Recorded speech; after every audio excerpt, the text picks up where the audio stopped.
You had spoke earlier when you were talking about the policy paper with the disparage of good white jobs and good jobs for people of color. Pittsburgh, unfortunately, has been notorious that the unions have not been very welcoming to people of color. And I know they're working to change that, or so I'm hearing. Are you running into problems with your program and trying to, on both sides actually, because generally when the job market is in the condition where it's in, you have people, I'm speaking for Pittsburgh, you have white people who push back on bringing in people of color or people general when there's so much, when people are being laid off. But then you have the natural distrust of the people of color in our region regarding unions and their true motivation of trying to hire people of color. Are you experiencing any conflict in those areas? I wonder why you asked that question. But I think that there are several things that are in play. And while I will preface what I'm about to say with the understanding that is with the statement that, is racism alive and well in Pittsburgh, PA? The answer is yes. Is racism alive and well in America? The answer is yes. Do I ever expect perfection? The answer is no. Is there room for improvement in all of those arenas? The answer is yes. Now, having prefaced all of that with those comments, I think that, in most cases, folks specify the building trades in general because they see a question that I had from one of my students in my class 2 days ago was, man, I don't see no brothers out there on them construction jobs. You know, they be always trying to keep the brother down. I can't get no job. Hey man, look, I hear you, but didn't you just tell me 5 minutes ago that you just did 8 years on a federal rap? What was it the white man that made you sling that? Was it the white man that made you do what you did? No, but okay, cool. The reality of it all is you got to meet the test. You can't expect them. Our challenge as people of color, and this is what we tell folks, our challenge is to have people ready when opportunity presents itself that they can step forward.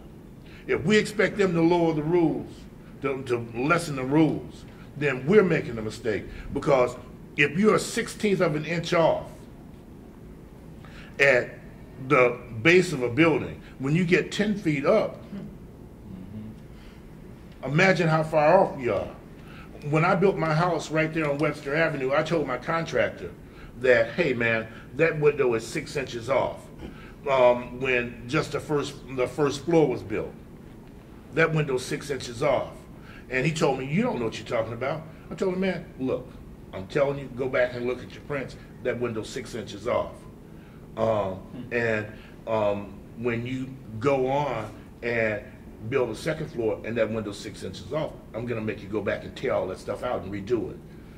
So he went back and looked at his prints, and he came back to me 2 days later and said, how could you tell that? Because I was a craftsman in the mill for 18 years before I went on the staff of the steelworkers. I was a journeyman craftsman. So I could sit there and look, and I read prints and I understand. So we can't expect to dummy down. We have to rise up. But nonetheless, the bottom line is there's always downward pressure, and there's a lot fewer construction jobs that are going to be available.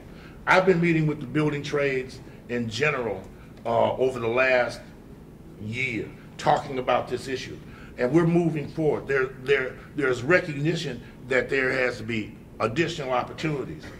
What our challenge is to find the things that they want and to dangle the things that they want, and along with the issues that we want, and to find a common ground somewhere in the middle.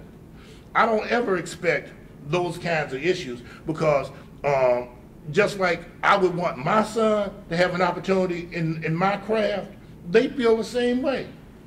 You know, and as long as they don't break any rules, any laws, you know, that's just hard and bold and hardcore fact. But again, we have to, as long as we can continue or improve our performance in terms of presenting folks that are competent and ready, and to be able to demonstrate that, it's hard to tell our folk no. I'll be real quick. I just want to make it clear, in no way am I ever suggesting that we dummy down anything. My father was a steel worker. He's a welder. He did his job well. He was able to put me through college and law school, and trust me, when I took the bar exam, they did not dummy it down. We do not have to dummy down stuff for people of color. So I just want to make it clear, that's not what I was insinuating. I'm not suggesting that. Okay. But I hear that from folks in leadership positions, and that's the response that I get. And in candid kinds of discussions, it's important. It's important, and I don't want I don't want to cast any aspersions at all, because that's not what I'm about. But it is important. It is important that at every turn, you know, that we teach our young that there is opportunity and there is honor in a blue-collar occupation, that there is dignity, and that there's character in having a blue-collar occupation, that we are not all designed to be an attorney. We're not all designed to be an academician. But there is honor in success, and success can be a whole host of ways in traditional and non-traditional careers. The bottom line is, you got to get your butt up and go get it, and don't expect nobody to give you nothing.